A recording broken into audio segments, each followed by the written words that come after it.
marine life, I'm okay with it. Right, and it's a lot of ways people say that new reefs like this could help marine life flourish. Yeah. So I'm sure they will study those impacts of it also over the years. And we're in the right city to do it. I mean, we have UCSD, we have Scripps Institute, so I'm sure they're doing the research to make sure that. A lot of great innovation. Yes. I love it. Yeah, all right, it's close to 6:20 on your Wednesday morning. Let's go ahead and start off with a image that Art submitted to our 10 News Weather Watchers page of the OB Christmas tree, the crooked tree. We brought you this live yesterday, and we already have some folks snapping photos of it. Thank you so much for that. Anything you see related to either weather or even Christmas, send it on into our 10 News Weather Watchers page, and I'll try to showcase it on air.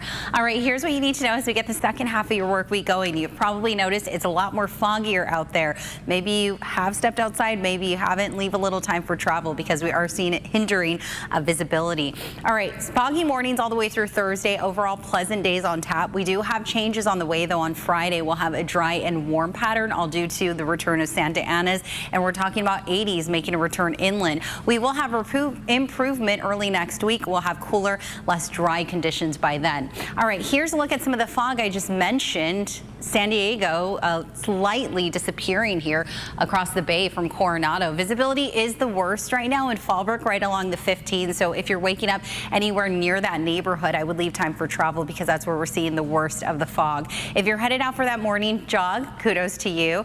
Temperatures outside a little warmer than yesterday. You probably won't notice the difference, though. We're still pretty cool.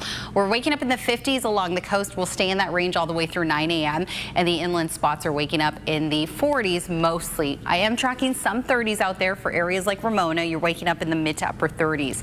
All right, coastal areas will be in the mid 60s. As I mentioned, we'll have some patchy fog each morning through the end of the week, and then that fog will disappear by the weekend as offshore flow strengthens. Inland areas will be in the low 70s this afternoon. Today will be one of the coolest days of the work week, and then tomorrow acts as our transition day into that warming pattern. So Friday and Saturday, not only are we looking at warm conditions, but it's going to be really dry. Those humidity levels are going to plummet, which means that the fire danger, the chance for it is going to soar. So just make sure that you're using a little more caution, being mindful of those outdoor activities and creating that dispensable space around your home if you haven't already.